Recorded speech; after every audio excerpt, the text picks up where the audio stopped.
Hello friends, welcome to குட்டி sweet kitchen. இன்றைக்கி ரெசிபிக்கு 1/2 ஸ்பூன் சோம்பு, ஒரு பிரியாணி இலை, 3 லவங்கம், ஒரு குட்டி பீஸ் பட்டை எடுத்துக்கிட்டோம்.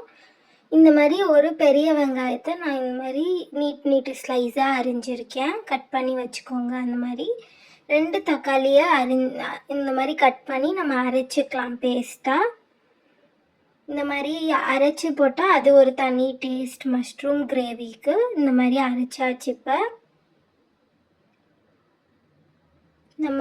நான் 200 கிராம்ஸ் மஷ்ரூம் எடுத்திருக்கேன். இன்றைக்கி 200 கிராம் மஷ்ரூம்ஸ்.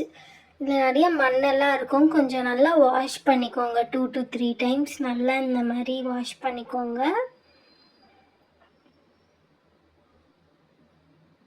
இந்த மாதிரி நல்லா கழுவிக்கோங்க. இப்போ நம்ம மஷ்ரூமை கட் பண்ணிடலாம். ஸோ இந்த மாதிரி ஏன்னா நம்ம மஷ்ரூம் குக் பண்ணும்போது குட்டி ஆகிடும். ஸோ ரொம்ப குட்டியாக கட் பண்ணாமல் மீடியம் சைஸ் இந்த மாதிரி கட் பண்ணிக்கோங்க. இதே பெருசாக இருந்தால் கொஞ்சம் அதை ஒரு 5-6 பீசஸாக போட்டுக்கோங்க. இந்த மாதிரி 4-4ஆக ஒரு மஷ்ரூம்ஸ் இந்த மாதிரி கட் பண்ணிக்கோங்க. ஸோ நான் இன்றைக்கி எடுத்திருக்கிறது 200 grams of mushroom, 200 gram mushroom எடுத்திருக்கேன்.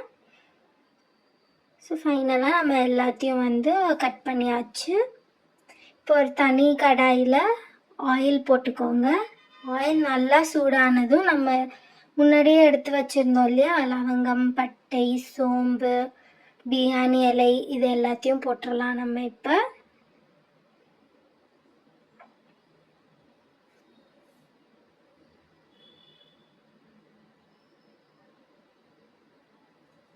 ஸோ நல்லா ஹீட் ஆகிட்ட பிறகு நம்ம நல்லா ஸ்லைஸ் பண்ணி வச்சுருந்த வெங்காயத்தை இதில் ஆட் பண்ணிடலாம். இப்போ வெங்காயம் போடுறதுக்கு அப்புறம் நம்ம இஞ்சி பூண்டு விழுது 1 டீஸ்பூன் போட்டுக்கிறோம். நல்லா வதக்கி விட்டுக்கோங்க.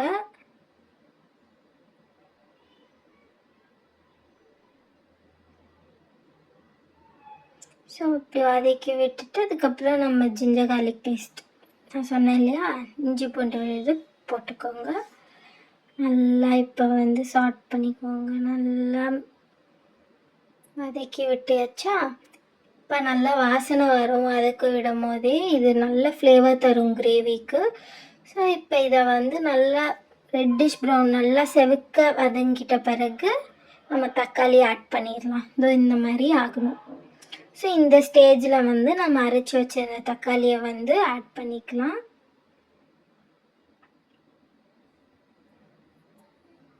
நல்லா மிக்ஸ் பண்ணிக்கோங்க.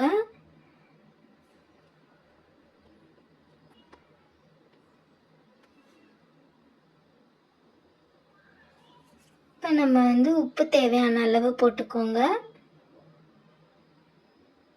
இந்த மஷ்ரூம் கிரேவி தாராளமாக 4 பேர் சாப்பிடலாம். ஒரு பிஞ்ச் மஞ்சத்தூள் கொஞ்சமாக.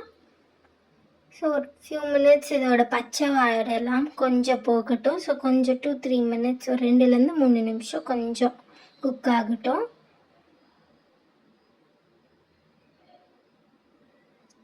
இப்போ நம்ம கட் பண்ணி வச்சுருந்தோம் இல்லையா, அந்த மஷ்ரூம்ஸை இதில் ஆட் பண்ணிடலாம். மஷ்ரூம்ஸை இதில் போட்டுருங்க. மஷ்ரூம்ஸில் நிறைய நியூட்ரியன்ஸ் இருக்குது, நிறைய விட்டமின்ஸ், மினரல்ஸ், ஒரு இம்யூனிட்டி பூஸ்டர்னு சொல்லலாம். மெயினாக விட்டமின் டி இருக்குது இதில்.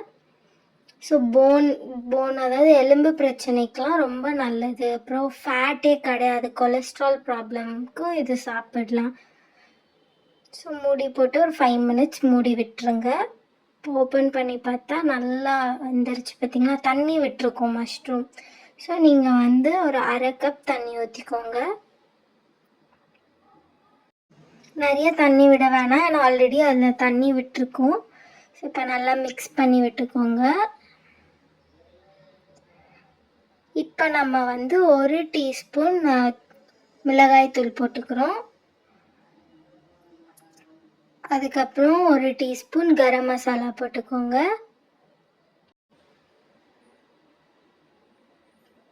இப்போ இதை நல்லா மிக்ஸ் பண்ணி விட்டுக்கோங்க. நல்லா வதக்கி விட்டுக்கோங்க.